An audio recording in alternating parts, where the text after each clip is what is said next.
Welcome back. I'm Polly from Scottish Adoption, and again I have with me Chelsea and Shonagh, who are individuals who adopted through Scottish Adoption. And this time we were going to talk a little bit about the approval process of how you become an adopter. And at Scottish Adoption, what we have is a preparation group. So Chelsea, would you be happy to tell us a little bit about how you found the prep? Yeah, I think it was a really useful experience, to be honest, because I think even coming into it, I had already pretty much made up my mind that this is the journey that I wanted to take. So the information that was provided on those 4 days just kind of reinforced that for me, and I think it felt like it kind of solidified things in my mind, and it gave me a better sense of what the organization was, and what Scottish Adoption's approach was to adoption, and to the kind of the needs of the children that we might be matched with, and just a kind of better sense of the overall process. And I think one of the things that was most useful to me was at one of the sessions that I was at, an adopter had come into the group, and she kind of told her experiences, and she'd adopted 2 children through Scottish Adoption and had very different experiences with each of her children. And I think that was really useful to hear because, I mean, you want it to go smoothly, you want it to be an easy journey, but, you know, the likelihood is that you're going to hit, you know, road bumps and hurdles and things that you couldn't have expected. And that's definitely what my journey's been. But I think because I had heard her experience of, you know, it took a really long time for the legal stuff to get sorted out, I didn't feel like I was then the only one in this experience further down the line, because I had heard her story and been like, okay, that's a possibility. It was just really good to kind of hear that. And I think it was interesting to me as well because there were about maybe 6 couples and then 3 single adopters as well. So I did a bit of chatting with the other single adopters there. But we had come at it from different perspectives. But it was still really interesting to hear everybody's journeys and how they ended up being interested in adopting and kind of seeing if it was the right path for them. So yeah, I just think for me, it didn't share any real new information, or it didn't feel kind of world changing in any way. But I think it really solidified my choice in pursuing adoption as a single person. And did you get a sense, Chelsea, because I know you talked about last time, you'd done quite a lot of research before you came to approaching adoption, and did you get a sense that for some people who were on the prep group, maybe some of the information was kind of quite new and maybe a bit more on the life-changing end? Yeah, no, I think so. I think in addition to the kind of research that I had done on adoption, my kind of professional life is very much rooted in working with children anyway. And so I think I felt like I was really prepared just to be even starting this journey just from my professional experience and then the research that I had done. Whereas there were definitely other people in the room who I think maybe weren't quite aware of the circumstances of why children ended up in this position anyway. And maybe they were still kind of grieving the loss of having biological children, so they'd come across fertility issues, and you could still feel that emotion from them. So it just might have been a bit more of a kind of, it's a different journey for everyone, and I think then the prep group feels different because you're coming at it from a very different place of kind of loss and grief, where I was coming at it as this is a really exciting first step in my journey towards parenthood. So I think I just had a very different background to some of the people in the group. So the information that they did have then probably did feel a bit more world-changing because it was new and a different way to think about parenthood. And what about for you, Shonagh? How did you find the prep group? I think very similar. I probably went into it with having done less research than what it sounds like Chelsea did. I was obviously aware of the circumstances in which children are placed in the care system and then up for adoption. But other than that, I didn't really know a great deal about what that meant as individuals, the children being individuals. But the prep groups they were very warm and inviting. It was held in a really nice room by Scottish Adoption. The 2 ladies who led on it for the 4 days were exceptional and just very very pragmatic. There was no emotion taken out of it, but there was a great deal of warmth. I think I kind of likened it several times to, you came out of that knowing probably quite a significant amount about raising a child in terms of brain functionality and the difference between a child in trauma and a child who's been through trauma and a child who hasn't. And for me, it felt I'm going to use an analogy which is a bit of a rubbish one, but I'm going to use it anyway. I kind of likened it to, I used to be a lifeguard, and you get information and information and information, and training and training and training, and when you're in the moment, all adrenaline's kind of running, but it's still there, it's kind of clicking into place. And the prep group kind of taught me that I'd need to know an awful lot about raising children who've been through trauma to understand the science behind it, because these are scientific facts, and that's quite an incredible thing, that you can actually mould a child's brain with love, with nurture, with empathy and continuance and routine, and that's quite an empowering thing. So I went into it quite naive, wanting to do it. I came out of it with a lot more information and wanting to do it about, solidifying that want to do it. As Chelsea said, it was quite an enlightening experience, the prep group. So I don't even think it's compulsory. I'm not 100% sure about that, but I would certainly advise anyone going through the process to start there and to enjoy it, and to take as much info out of it as you can. I think, and that's really helpful, and we look at it as, like you say, it's the point of it being that people approach adoption with as much knowledge as they can, and it kind of gives a common level of understanding. So when you come into the Homestudy part of the assessment process, then you already have this base layer, so to speak, of kind of understanding these things, and we hope that some of it then lasts into becoming a parent, and some of those things, I liked your example, Chelsea, where you talk about when you do hit a bump in the road thinking, oh no, somebody has told me that there might be a bump in the road, someone else has had that experience, and you can kind of fall back on that and find it helpful. So after the prep group, then if we think about you then go on to have a social worker allocated, and they start by coming to visit you. And so how did you find that? Yeah, I feel like I might be one of the odd ones out, but I really enjoyed the home study process. I think in the first instance, because you're allocated your social worker, and that's really the time you get to kind of form a bond with them, for them to get to know you and for you to get to know them and build trust with them. But I just found it really, it was kind of, you're forced to explore all aspects of your life. You talk about everything that you've ever done and experienced. And I think that can be really uncomfortable, but I think it's also an opportunity to really look at who you are, what you've experienced, and kind of maybe where areas you might need some help are, or what you bring to the table as an adopter. And so I really enjoyed it. It was a really long process, and so I think it does require a lot of thought and thinking, and lots of meetups with your social worker.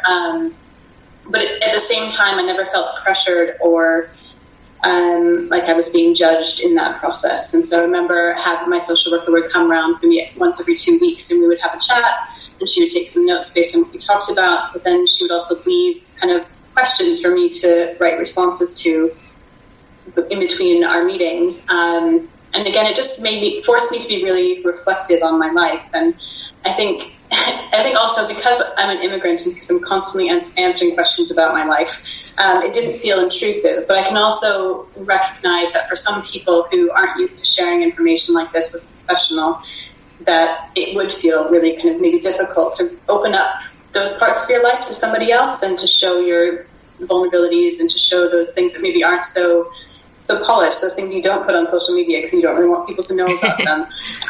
But I think it's really important that you're honest in what you're talking about with your social worker, and that you have that level of trust with them. It took about 6 months for me, and like I said, I enjoyed it. I think it was a good opportunity to reflect on who I am and going. And it was interesting because I was speaking with kind of a friend of a friend who's also looking at becoming a single parent by choice, but possibly through donor insemination instead of adoption.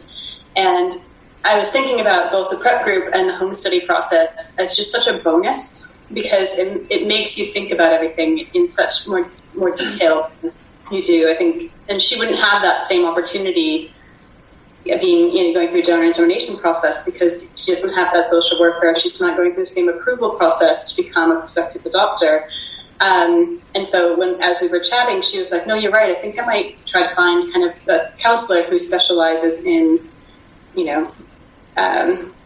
parent insemination or whatever it was, just to help me through that journey, because it is a really helpful process, I think. And I think it's an opportunity for prospective adopters to really kind of pin down, who they are and who they are going to be as parents. Yeah, I'm going to completely agree, and it might just be because Chelsea and I had the same social worker, but I find it a really enjoyable experience. And I think when you referred to the fact that your friend was going to meet a counsellor or trying to look into getting a counsellor, I referred to it like that several times, because there are parts of you which maybe you don't necessarily want to really dig into or explore, and suddenly somebody's asking you about it. And there was moments where I did find it was intrusive, but on reflection, I understand why the questions were asked. And the more I got to understand about my son and the process that we were going through, I feel there was things that she managed to kind of needle out of me that I wasn't fully, she almost explained parts of my life to me, and it made sense. And now that there are certain aspects of my son's life and certain things that he might do or say, and I feel vulnerability and I feel anxiety coming up. But I was already kind of prepared for that, because she'd almost suggested that might be an issue for me. So I can see it happening, whereas there's a chance that maybe I wouldn't have. So that, I think our social worker was very adept at what she did, very caring and very nurturing as well, and she's remained to be so, actually, So yeah, I'm the same as you, Chelsea. I thought it was a very good experience, and like you say, who has the opportunity to sit there in their house every other week to do that, and to explore these areas? I think one of the things, just to quickly touch upon, is, again, we talked a lot about a support network, and part of the Homestudy is about your support network, and they're reached out to for references, which I think might be a fairly obvious thing to say, but it goes back to what we've said before about really digging into who those people are. Not necessarily about your expectations about what they're going to say, but just to know that they've really got your back in terms of what you're doing, and you've already really explored what they feel about it and how they are going to be part of your life, because that is something that comes up, and then your social worker will then do the same thing to them, to have those conversations. So it's quite an important thing to kind of look into prior to Homestudy. So both of you, it's really helpful to kind of hear that explanation around almost why it becomes so detailed, and you both referred to this opportunity to kind of look at aspects of yourself and how that might then translate into parenting. And we'll come on to thinking about kind of family finding hopefully a little bit later, but do you think it helped you think about what type of parent you might be, and therefore what kind of child that you might be able to parent? Yeah, definitely. And I think what I was just going to say as well, kind of going back to the whole Homestudy process, is because everything that we said and wrote was kind of being filtered through our social worker to form the report that ultimately goes to the panel, it was really fascinating to kind of read about yourself from somebody else's perspective. Because I think we're so often hard on ourselves and we don't see the positive things that we bring to the table. And so I think having somebody else's view on the experiences that you've had in your life and the kind of strengths and talents that you have is really empowering as well. Because I felt like, I am, like, this is incredible. So I really enjoyed reading it just because it gave me a different perspective on who I am. And that was really interesting as well. But I think because part of the Homestudy process asks you to think about your own childhood and your own experiences of being parented.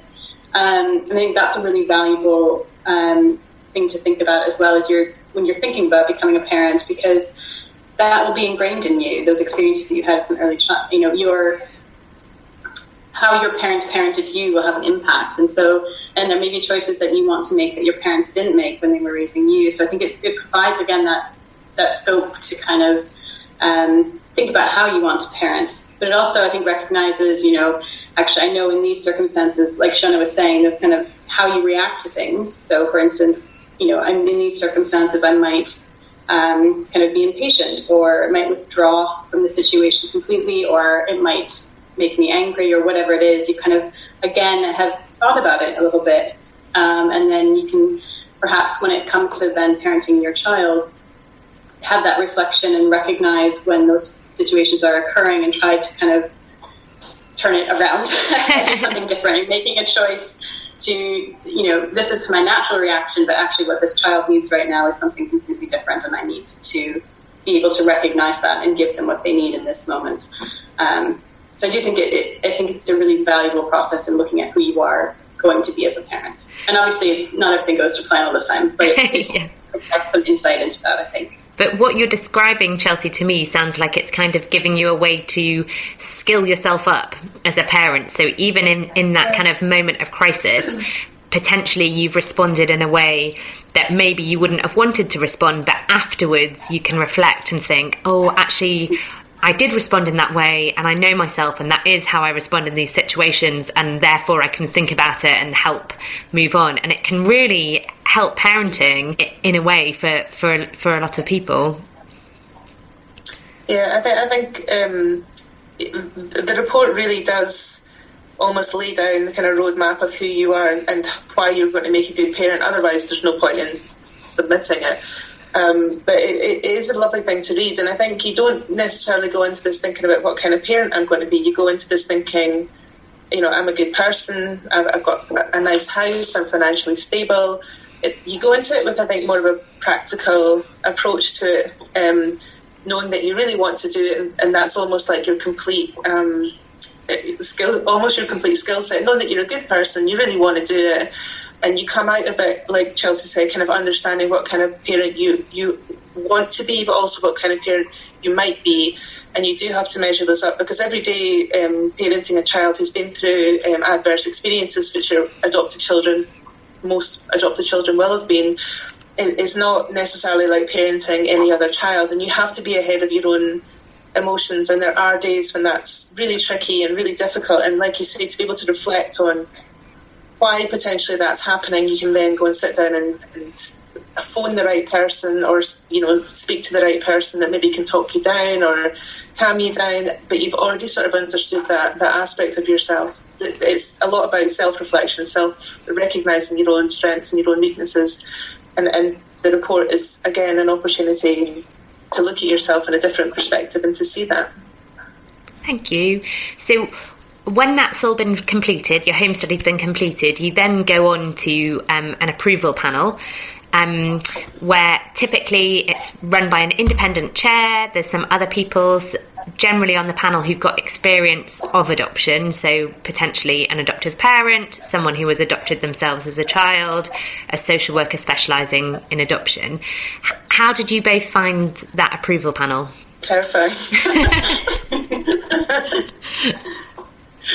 Yeah, it was another experience which I actually had to do it twice, and it was sort of a bit of a kind of partially admin situation in the first instance, where they didn't feel like there was enough recorded evidence that I'd researched parenting children with adverse experiences, whereas I had done quite a significant amount of research, but we hadn't really talked or reported it enough in the document. So I had to sit, and you go into the offices, you sit in a room, your social worker kind of meets and greets you and takes you to the space. You get to read a little bit about who the panel are and why they're sitting, and then you basically wait while your social worker does the talking for you, and then they come up and have a chat with you, and then you go into the panel. And it is quite a harrowing experience. I was really scared, and again, maybe as being a single person, that's quite relevant. These moments are quite difficult.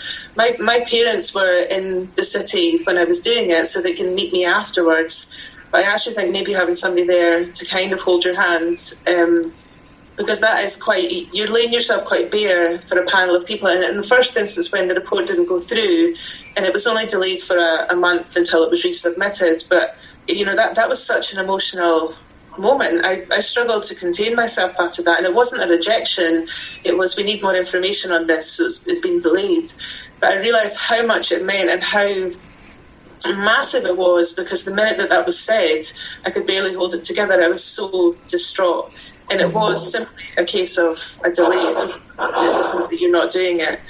And then similarly, when the acceptance happened, it was a similar emotional response. I could barely hold it together, and I don't think you realise how both stressful and how much is on the line until the words are spoken and you you have the response to it? Yeah, I think for me, it did kind of feel like a surreal experience, because it's something you've never been through before, and you don't really, even though they tell you kind of what's going to happen, you still feel like it's a completely different thing than anything else you've experienced. And I think when I was going into the room, I had a really clear idea of what they were going to ask me about, and I knew that there were three points in my application, where one of them was being a single adopter, just kind of clarifying they wanted to talk a bit more about why, my network, and kind of why I felt like I was going to be a good parent as a single parent.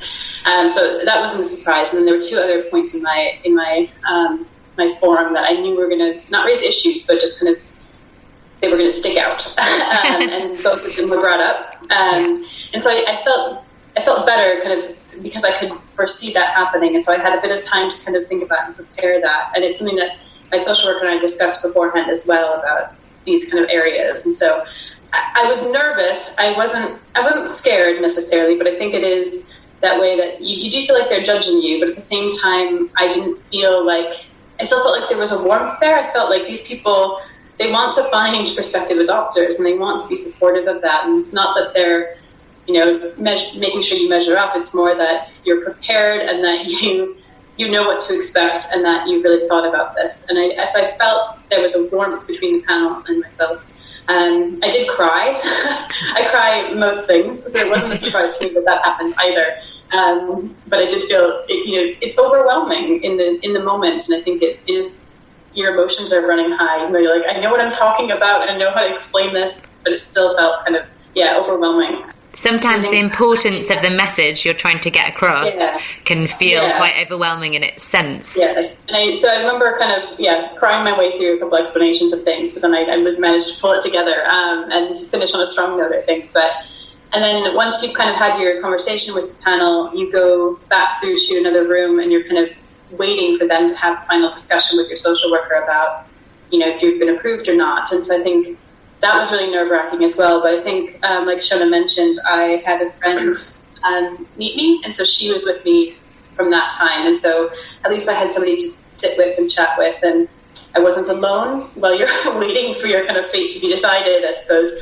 And then, the moment they came through and, a unanimous approval, it was just kind of, again, overwhelming, because I didn't even know how to really respond in that moment. And I think I was glad that I took the rest of the day off work, because I couldn't really process it. I just needed time. And I think what my friend and I did was go get a coffee and sit in the sunshine for about 4 hours, because I just couldn't engage, because I just needed that time to really kind of come to understand what that meant for me. And let the adrenaline wear off. I did feel nervous, and I felt the monumental kind of importance of the meeting, I suppose.